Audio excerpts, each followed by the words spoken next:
Welcome to public TV news బులెటిన్ల ముందుగా headlines. Yogandhra మాసోత్సవాల్లో భాగంగా జిల్లా పర్యాటక శాఖ ఆధ్వర్యంలో ఓర్వకల్ రాక్ గార్డెన్ వద్ద నిర్వహిస్తున్న యోగా కార్యక్రమాలు.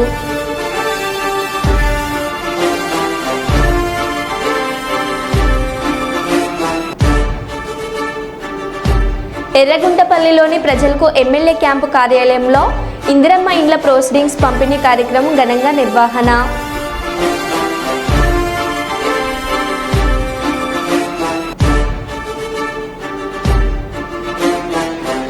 ఇందిరమ్మ ఇండ్ల పంపిణీ కార్యక్రమంలో కాంగ్రెస్ ఎమ్మెల్యే కడియం శ్రీహరికి నిరసన సెగ.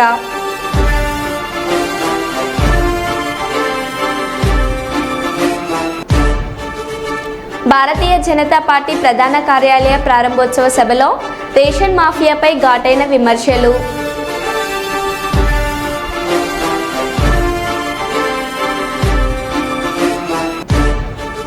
విజిబుల్ పోలీసింగ్లో భాగంగా వాహనాలు తనిఖీ చేసిన ట్రాఫిక్ సిఐ.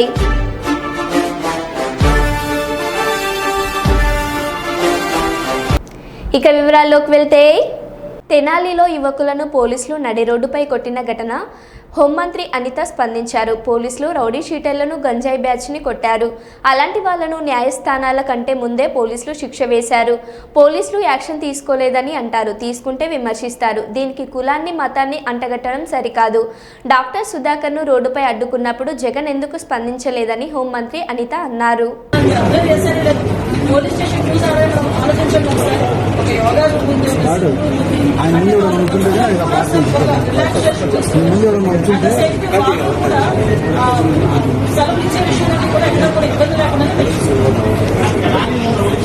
కంట్రోల్ చేయాల్సిన పోలీసు చట్టాన్ని పోలీసు చేతిలోకి తీసుకోవడం ఇష్యూ ఏంటంటే ఒకటండి, నాకు అర్థం కాదు ఏంటంటే తప్పు చేసిన కులం ఏంటి మనకు ఇక్కడ చెప్పండి.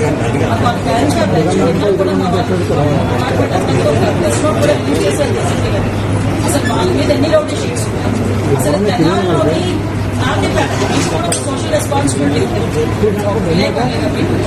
ఒకసారి తెనాల్లో వాళ్ళ తాలూకా నేచర్ ఏంటి, వాళ్ళ తాలూకా బ్యాక్గ్రౌండ్ ఏంటి అనేది ఒకసారి చెక్ చేయండి. యాక్చువల్గా ఒక గంజా బ్యాచ్ పోలీస్ డిపార్ట్మెంట్ మీద చేంజ్ చేస్తున్నారు అంటే చెప్పగలగా ఒకసారి దానికి కూడా వీళ్ళు రాజకీయాలను కూలి వేసి దానికి కులాన్ని అంతగట్టి మతాన్ని అంతగడతా ఉంటే పోలీస్ డిపార్ట్మెంట్ ఎలా వర్క్ చేసుకోవాలి ఒకసారి ఆలోచించాలి. ఇదే పోలీస్ యాక్షన్ తీసుకోలేదు, ఏదైనా ఒక స్టెప్ ఫార్వర్డ్ వేస్తే ఈ రకంగా మాట్లాడారు. అంటే నేనేమంటానంటే కొంతమంది ఒక డిపార్ట్మెంట్ చేసుకునే వాళ్ళు అలాగే ఇప్పుడు అమాయకుల వద్ద కూడా మీరు పెడతాం. నేను ఒకటే మాట్లాడతానంటే ఇప్పుడు ఎక్సీఎం ఈయన జగన్మోహన్ రెడ్డి ఏదైనా మాట్లాడతారు, మీరు కూడా ఏదో పెడుతున్నారు, రేపు కూడా వస్తారు అంటే నేను డైరెక్ట్ క్వశ్చన్ అండి. డాక్టర్ సుధాకర్ అనే వ్యక్తి మాస్క్ అడిగిన పాపానికి నడి రోడ్డు మీద రెండు నుంచి చుట్టా ఇంటి కొట్టిన సందర్భం మర్చిపోయారు. మరి ఆ రోజు ఎందుకు మాట్లాడలేదు జగన్మోహన్ రెడ్డి? ఆ రోజు అయితే దావస్ ప్రచారం ఆ రోజు అయితే అదే చంద్రబాబు నాయుడు గారు అమరావతి చూడడానికి ఎంతో బస్సు మీద రాళ్ళు ఇస్తుంటా ఉంటే ఆ రోజు ఎందుకు రాళ్ళు ఇస్తారంటే భావ స్వచ్ఛతరకనే అని పోలీసు డీసీపీ ఆఫీస్ కి పక్కనే ఉన్న సెంట్రల్ ఆఫీస్ మీద దాడి చేస్తే మా కార్యకర్తలకి బీపీ వచ్చింది అన్న. ఇవన్నీ ఎక్సీఎం మాట్లాడడం ఈరోజు అదే వరప్రసాద్ అని మన రాజమండ్రిలో వరప్రసాద్ అని ఇసుక మాఫియా గురించి మాట్లాడితే పోలీస్ స్టేషన్ లో కూర్చొని శిరోమండనం చేస్తే మరి ఆ రోజు ఎందుకు మాట్లాడలేదు? దళిత నాయకులు ఆ రోజు దళితులు ఎందుకు శిరోమండనం చేశారు అని చెప్పి ఆ రోజు ఎందుకు మాట్లాడలేదు? ఆ రోజు ఎందుకు వరప్రసాద్ ఇంటికి వెళ్ళి పలకరించలేదు? ఆ రోజు ఎందుకు డాక్టర్ సుధాకర్ ఇంటికి వెళ్ళి పలకరించలేదు? ఆ రోజు ఎందుకు ప్రవీణ్ ఇంటికి వెళ్ళి పలకరించలేదు? అంటే పులివెందరు నాగమ్మాని అమ్మాయిని చాలా టోటల్ గా హత్య చేస్తే మేము వెళ్తే మా మీద ఎట్లా కేసులు పెట్టారు? మరి పులివెందుల నియోజకవర్గంలో నాగం ఇంటికి ఎందుకు ఆ రోజు జగన్మోహన్ పెట్టారు? ఈ రోజు రాజకీయ లబ్ధి గురించి కులాలని మతాలని రెచ్చగొట్టడానికి మాత్రమే ఈరోజు తప్పు చేసిన వాడి ఇంటికి అదేవిధంగా గాంజాయి బ్యాచ్ వాళ్ళ ఇంటికి వెళ్తున్నాడంటే అతని బ్యాక్గ్రౌండ్ ఏంటో మనం కూడా ఆలోచించుకోవాలి. ప్రజలు కూడా ఎందుకంటే నేను మాట్లాడుతున్నాను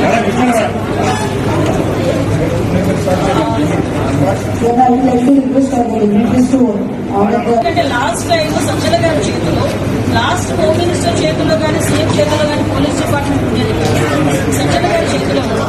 ఆ రోజు పథకాలు కట్టుకొని మా టీడీపీ వాళ్ళందరినీ కూడా అవసరం చేసుకుని ఆ రోజు కార్యక్రమంలో పోలీస్ డిపార్ట్మెంట్ సంవత్సరం కాలంగా మా డీసీపీ గారు, మా సిపిలు, మా ఎస్పీలు ఆఖరికి ఫోన్ గార్డ్ వరకు కూడా అక్కడ స్థాయి నుంచి ఈ స్థాయి వరకు కూడా అందరూ వ్యవస్థని ఈరోజు కంట్రోల్ చేసుకుని లాడ్ సక్రమంగా చేసుకుంటారు.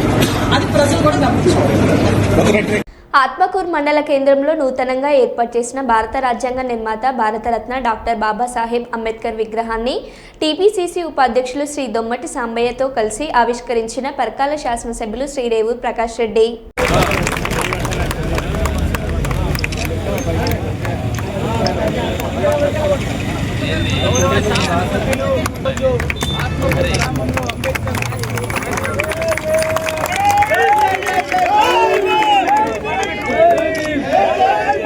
जोहार बाबा साहेब अंबेडकर, जोहार जोहार बाबा साहेब अंबेडकर, जोहार जोहार बाबा साहेब गारी आशयाలను కొనసాగిద్దాం. जोहार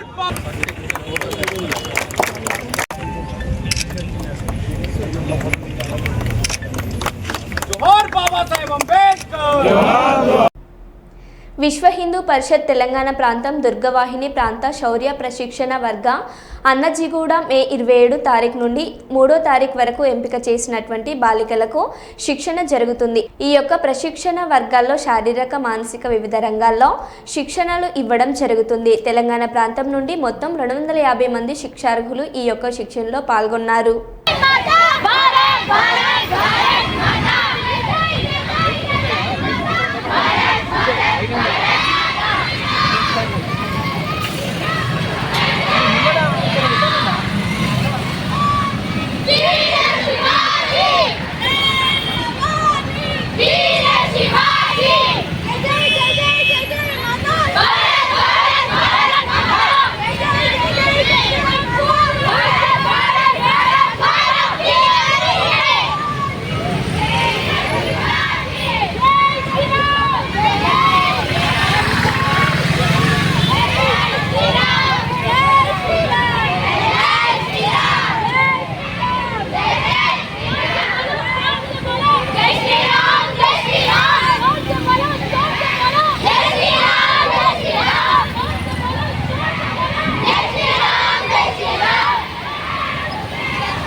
తెలంగాణ రాష్ట్రంలోని వివిధ జిల్లాల నుంచి సుమారు 230 మంది దుర్గలు శిక్షణ వంతు భారతీయ సంస్కృతి సాంప్రదాయాలను రక్షించేటువంటి విధంగా ఒక అపర ఖాళీలాగా అవతారం ఎత్తేటువంటి ఒక శిక్షణ తీసుకుని ఉగ్రవాదులను పాకిస్తాన్ కూడా సమూలంగా నాశనం చేయడానికి ముందుండి నడిచినటువంటి 2 మహిళలు మాత్రమే. దీన్నంతటి చూస్తే రాబోయేటువంటి రోజుల్లో ఓ నారీ శక్తి ఈరోజు భారతదేశం ద్వారా ప్రపంచాన్ని ఏలబోతుంది. ఇది ఒక ప్రదర్శన. అందరికీ ధన్యవాదాలు. భారత్ మాతాకి.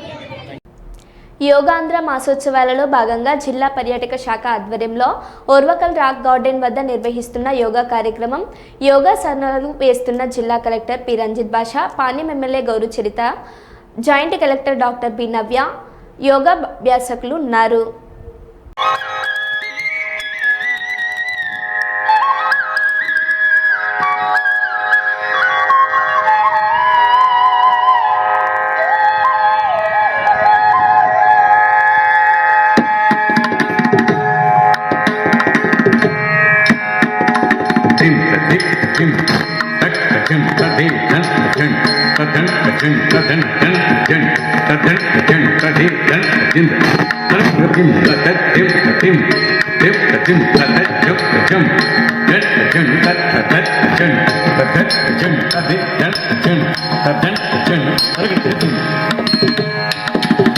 వక్రతుండ మహాకాయ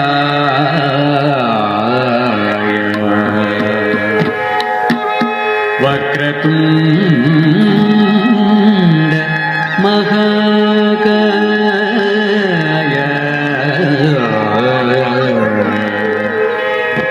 వక్రతుండ మహాకాయ సూర్యకోటి సమప్రభ సూర్యకోటి సమప్రభ అవిఘ్నం కురు మే దేవ అవిఘ్నం కురు మే దేవ సర్వకార్యేషు సర్వదా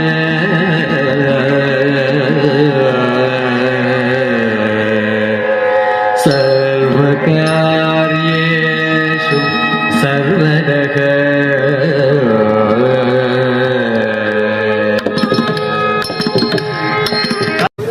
జిల్లా టూరిజం శాఖ అంతర్జాతీయ యోగా దినోత్సవానికి విచ్చేసిన అందరికీ స్వాగతం, సుస్వాగతం. జ్యోతి ప్రజ్వలన గావిస్తూ మనలో నిండిన చీకటి అనే అనారోగ్యాన్ని తొలగించే కార్యక్రమాన్ని ప్రారంభిస్తున్నారు అతిరథ మహారథులు, మన అతిథులంతా కూడా.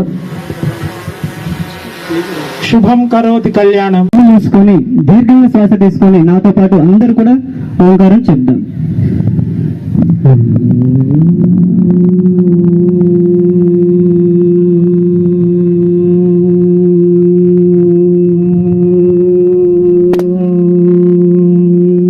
అందరికీ నమస్కారాలు. 11వ అంతర్జాతీయ యోగా దినోత్సవ సందర్భంగా మన రాక్ గార్డెన్లో, ఓరకల్లు మండలం రాక్ గార్డెన్లో ఈ కార్యక్రమం జరుపుకోవడం జరిగింది. మన ప్రధానమంత్రి గారు వైజాగ్ జూన్ 21 యోగా దినోత్సవం సందర్భంగా రావడం జరుగుతుంది. దానికి అక్కడ 5 లక్షల మందితో చేయాలన్న సంకల్పంతో ఈ కార్యక్రమాన్ని చేశారు. ముఖ్యంగా మన కర్నూలు డిస్టిక్ కూడా ఇది చేయడం జరుగుతుంది. ఎందుకంటే ఆరోగ్యమే మహాభాగ్యం. మనం రోజు కొంత టైం కన్నా మన ఆరోగ్యం కోసం మనము కేటాయించాలి. యోగా చేస్తే, ఆసనాలు వేస్తే ఎన్ని రకాలుగా ఎన్ని ఉపయోగాలు ఉన్నాయో మనకి కిందాక యోగా మాస్టర్లు తెలియజేయడం జరిగింది. అంతేకాకుండా ముఖ్యంగా నరేంద్ర మోదీ గారు అయితేనేమి, మన చంద్రబాబు నాయుడు గారు అయితేనేమి, వాళ్ళ వయసు ఇప్పుడు 75 ఇయర్స్.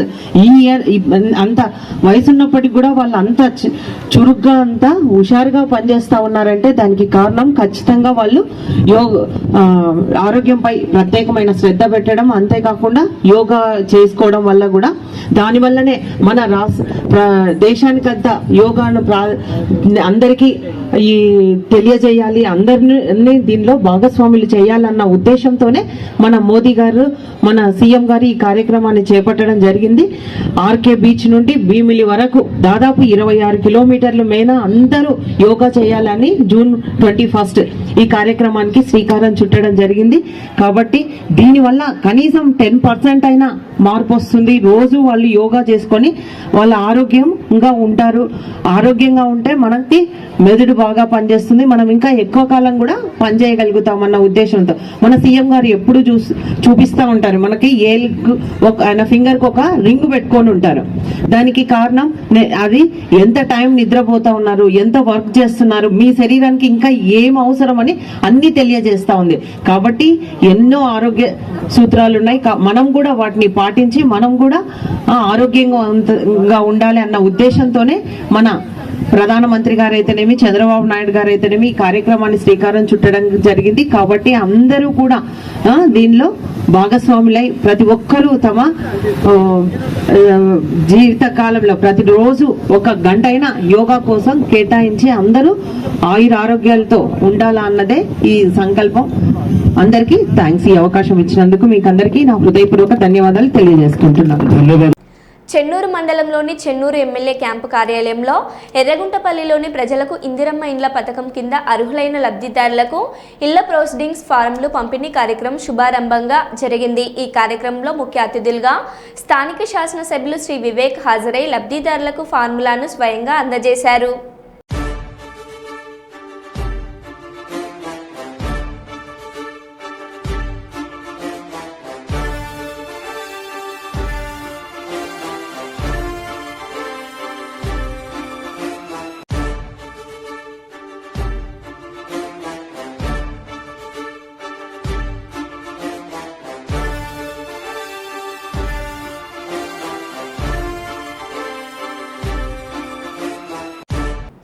ఒక జవాన్ బార్డర్లో ఎలాగైతే దేశానికి రక్షణగా ఉంటాడో అలాగే ఈ దేశంలో ఉన్న ప్రజలందరి ఆరోగ్య రక్షణకై నిరంతరం నిత్యం వారి ప్రాణాలను అడ్డుపెట్టి వ్యక్తి వ్యాధుల బారిన పడకుండా నిత్యం మనుషులు మలమూత్ర విసర్జన చేస్తున్న వ్యర్థాన్ని ఎప్పటికప్పుడు క్లీన్ చేస్తున్న గొప్ప దేశ సేవకులైన సీనియర్ రెల్లీ కార్మికులను తన పుట్టినరోజున వారిని శాల్వాతో సత్కరించుకుంటున్న అమేజింగ్ స్టార్ రాజకీయ నాయకులు, సంఘ సేవకులు, సినీ నటులు అశోక్ వేముల ఈ సందర్భంగా మాట్లాడారు.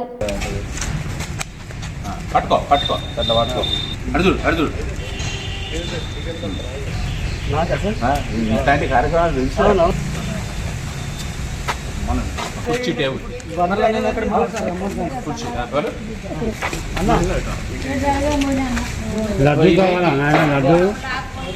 అది ఇవి పెట్టాలి. చూపించన్న అన్న బొమ్మని గురించి మాట్లాడక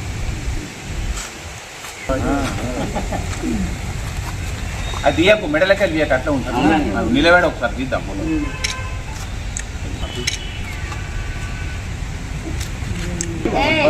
నేను ఆయన పంపించేసిన ఎవరు పోతారు, ఎవరు తీసుకోపోతారు?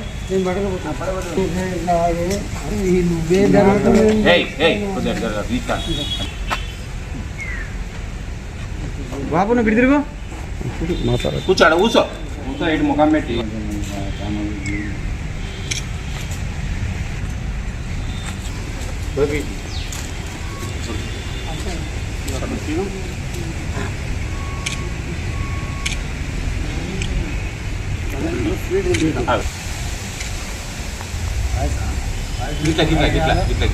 చేస్తా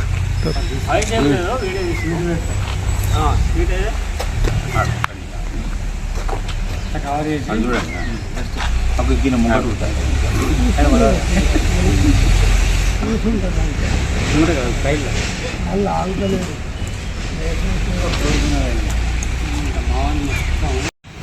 అందరికీ నమస్కారం.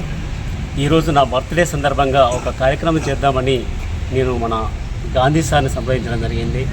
వారు ఏ విధమైన కార్యక్రమం చేద్దామంటే, ఈ దేశానికి ఎలాగైతే జై జవాను అని అంటున్నారో అలాగే ఈ దేశ బార్డర్లో రక్షణకు మాత్రమే వాళ్ళు ఉంటారు. కానీ ఈ దేశంలో ఉన్న సమస్త ప్రజలను ఆరోగ్యం నుంచి అనారోగ్యం నుంచి కాపాడేది మరి రెల్లి కార్మికులు, ఈ పారిశుద్ధ కార్మికులు మాత్రమే ఈ దేశ ప్రజలందరినీ ఆరోగ్యంగా ఉంచడానికి వాళ్ళు వాళ్ళ జీవితాలను త్యాగం చేస్తున్నారు. మరి అలాంటి వాళ్ళను నేను ఈ పుట్టినరోజు సందర్భంగా వాళ్ళని సత్కరించాలనుకుంటున్నాను అని చెప్పి సార్కి చెప్పగానే సార్ ఇమీడియట్లీ ఇక్కడ ఉన్నటువంటి మన స్థానికంగా ఉన్నటువంటి వాళ్ళని గుర్తించి ఆర్థికంగా కొద్దిగా ఇబ్బందిగా ఉన్న వాళ్ళని గుర్తించి మరి ఈరోజు ఈ కార్యక్రమాన్ని ఏర్పడడం జరిగింది. జ్యోతి గాంధీ ఫౌండేషన్కి ఈ సందర్భంగా నా యొక్క ధన్యవాదాలు, కృతజ్ఞతలు. అలాగే వీరి సేవలు మామూలు సేవలు కావండి. కానీ నేను మన సమాజానికి సేవ చేయాలి. తన సేవ ఏ రూపంలో అంటే తన నటన ద్వారా, నిర్మాణం ద్వారా ఉండాలి. ఒక మంచి చిత్రాలు ప్రజల హృదయాల్లో నిలపాలి, ఆలోచింపజేయాలి. గోదావరి కనికి ఒక మంచి గుర్తింపు తేవాలనే ఆలోచనతో వచ్చినటువంటి వ్యక్తే మా కొమ్ము కుమార్ యాదవ్. మరి నిజంగా వాస్తవంగా చూస్తూ ఉంటే ఒక తపన ఉంది. తన నటన ద్వారా సమాజానికి ఏమో చేయాలి, ప్రజల్ని ఒక మంచి అది చేయాలి. అంతేకాదు వారి తోటి కళాకారులను కూడా బాగా ప్రోత్సహిస్తున్నటువంటి వ్యక్తి వారే కొమ్ము కుమార్ గారు అని మాట్లాడుతుందిగా కోరుతున్నాను. అందరికీ నమస్కారం అండి. ఈరోజు మా అందరికీ పెద్ద దిక్కు, సీనియర్ నటులు, రాజకీయవేత్త, పారిశ్రామికవేత్త అయినటువంటి వేముల అశోకన్న గారి జన్మదిన వేడుకలు ఈ యొక్క వృద్ధ మన వర్క్ చేసే వాళ్ళు ఉంటారు కదా, రెల్లి పరిశుద్ధ కార్మికుల మధ్యలో చేసుకోవడం అనేది చాలా గొప్ప విషయం అండి. ఇటువంటి కార్యక్రమం ఇప్పటివరకు ఎప్పుడు జరగలేదు. గాంధీ సార్ చెప్పినట్టు మొట్టమొదటిసారిగా ఈ కార్యక్రమాన్ని చేపట్టిన అశోకన్నకు ఆ భగవంతుడు ఆయురారోగ్యాలు కలిగేయాలని చెప్పేసి, ఇంకా ముందు ఇటువంటి కార్యక్రమం ఎన్నో చేయాలని చెప్పేసి, వారికి ఆ భగవంతుడు ఆయురారోగ్యాలు కలిగేయాలని చెప్పేసి మనస్ఫూర్తిగా వారికి జన్మదిన వేడుకలు తెలియజేస్తున్నాను. హ్యాపీ బర్త్డే అన్న. అలాగే తన చిత్రీకరణ ద్వారా నిజంగా ఈ మధ్యన కూడా ఒక మంచి అవార్డును కూడా పొందడం జరిగింది. మరి చాలా వెనుకకుంటూ, చాలా జాగ్రత్తగా ఉంటూ, మరి ఆయన మంచి చిత్రాలను అందిస్తూ, నటన కూడా ఆయన గొప్ప, మేము ఊహించలే. అంటే ఒక్కసారే ఆయనలో ఉన్న నటుడు బయటకు వచ్చారు. ఆయనే మా విజయ్ మాట్లాడుతుందిగా కోరుతున్నాను. అందరికీ నమస్కారం. విభిన్న పాత్రలు పోషిస్తూ ఏ హీరో అగ్ర హీరోకు సరి సమానంగా విభిన్న పాత్రలతో, విభిన్నమైన కోణాలతో, డ్యాన్సులతో, పాటలతో మనల్ని అలరించుతున్న అమేజింగ్ సార్ అశోక్ వేముల గారి పుట్టినరోజు సందర్భంగా ఆయన ఎంతోమంది కళాకారులకు చాలా రకంగా ప్రోత్సహించారు. అదే ఒక ప్రొడ్యూసర్గా ముందుకు రావడం అనేది అందరి వల్ల కాదు. ప్రతి ఒక్కరి కళాకారులను ఎవరైనా దర్శకులుగా చేయాలి అనుకుంటే ఒక కథ తీసుకొస్తే తను ప్రొడ్యూస్ చేసి వాళ్ళను ఎంకరేజ్ చేస్తున్నటువంటి అశోక్ వేముల గారు ఎంతో గొప్ప. అంబాజీపేట మండలంలోని వక్కలంక గ్రామ దేవత ముత్యాలమ్మ తల్లి మరియు లంకలమ్మ అమ్మవారి పెద్ద జాతర సోమవారం రాత్రి అశేష భక్తజన సమూహం మధ్య అత్యంత వైభవపేతంగా నిర్వహించబడింది. అమ్మవారికి ప్రత్యేక పూజలతో జాతర ప్రారంభమై గ్రామస్తులు సహా పరిసర గ్రామాల భక్తులు ఉత్సాహంగా పాల్గొన్నారు. ఈ సందర్భంగా గ్రామమంతా భక్తి శ్రద్ధలతో నిండిపోయింది.